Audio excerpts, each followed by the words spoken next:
Hi everyone, welcome to my channel. My name is Norma, and today we're going to explore the fascinating world of the new moon.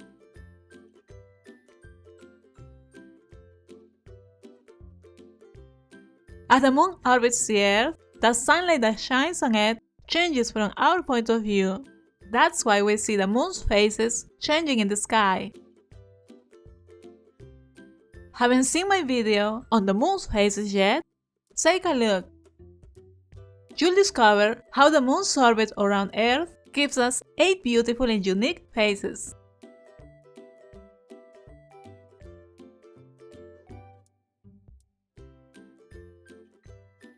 When it's a new moon, the moon lies between the Earth and the Sun, marking the start of the lunar cycle. The Sun shines on the side we can't see, so from Earth, the moon looks completely dark. Let's take a closer look at it.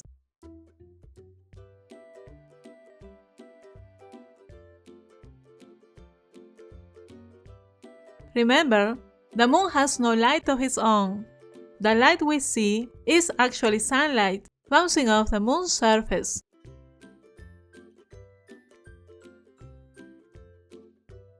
Because the moon is shaped like a sphere, the sun can only illuminate one half at any given time. That means there's always a lit side and a dark side.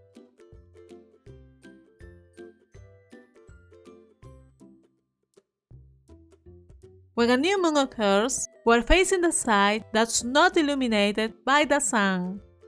At this point, the moon and the sun are aligned in the sky. Because of this, their apparent motion is synchronized, and the moon rises and sets almost simultaneously with the sun.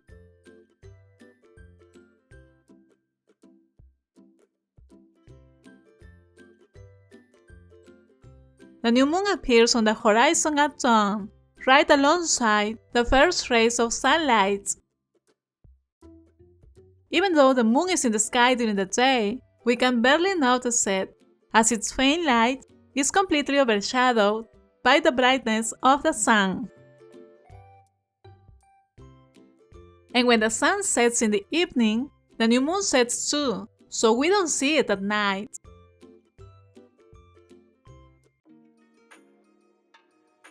That's why the night of a new moon is a great time for stargazing. To truly enjoy this cosmic show, the conditions must be just right. No clouds, no city lights, just a pristine open sky. Find the perfect place at the perfect time, and you'll have a beautiful chance to explore constellations and feel the magic of the universe.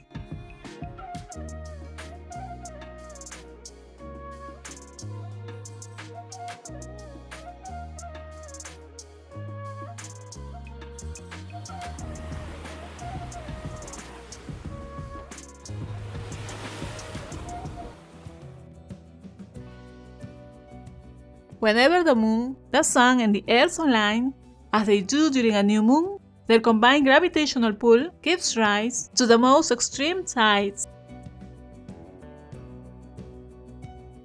As a result, the water level rises above its usual height, and then falls much lower than normal. These exceptionally large movements of the sea are known as spring tides.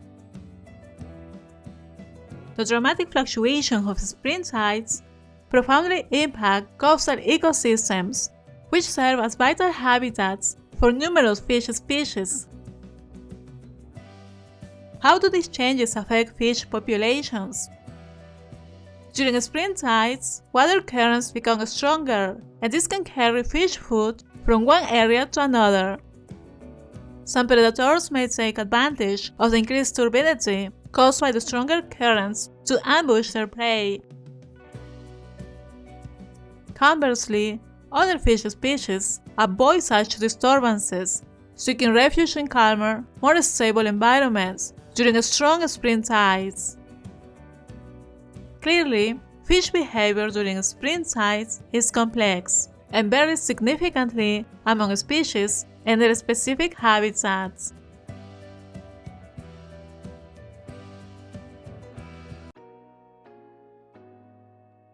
For centuries, humans have noticed that the moon's phases appear to affect how plants grow.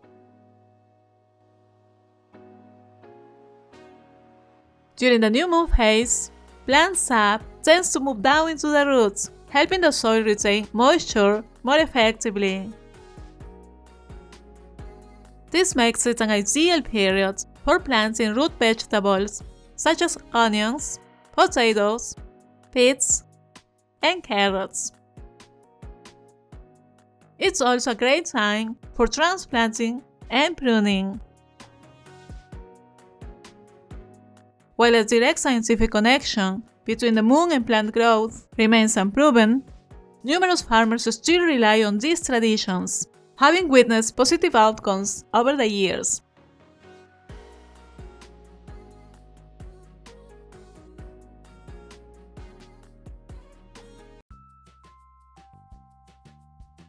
If we have a new moon today, how many days do you think we'll have to wait for the next one to occur?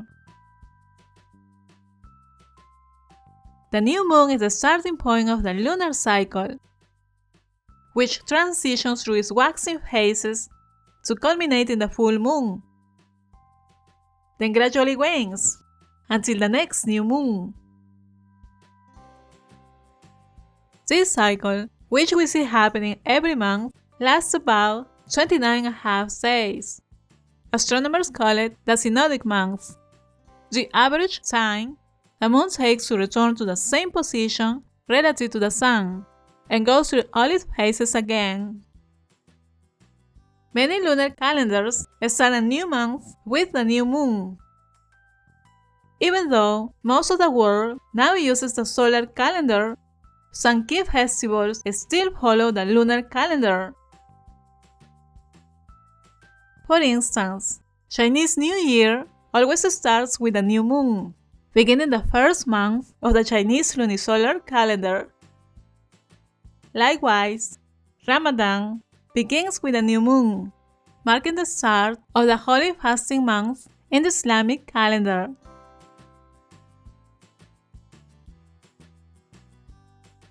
This tradition highlights the historical role of the new moon as a key reference point for tracking time and shaping cultural celebrations across different societies.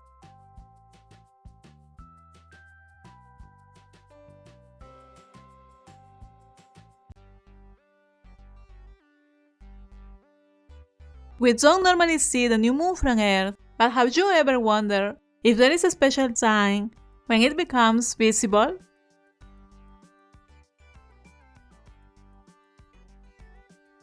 That's right, there is a time when the new moon becomes visible in a spectacular way, and it's during a solar eclipse.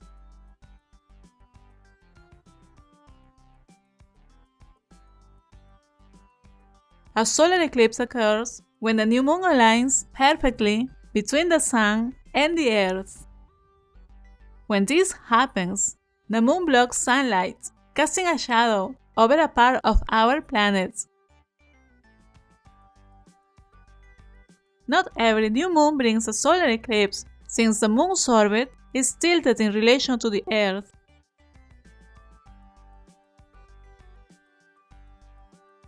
However, when the alignment is perfect, we can witness one of the most spectacular sights in the sky, a solar eclipse.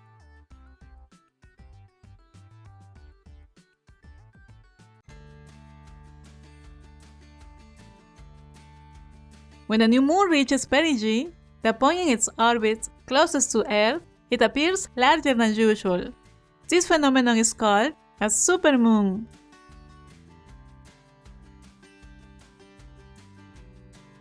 In contrast, when the new moon reaches apogee, the farthest point from Earth, it appears smaller than usual.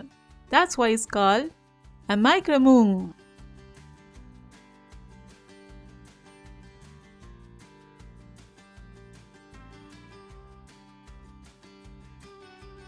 When the new moon is at perigee, the point in its orbit closest to Earth, its apparent size is large enough to completely cover the Sun.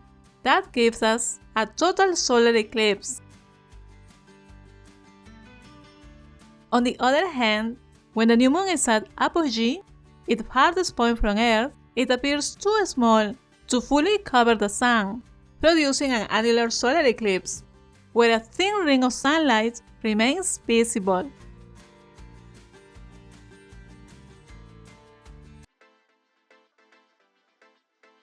In the next video, we'll take a closer look at the different types of solar eclipses. So make sure to subscribe to my channel so you don't miss any new videos.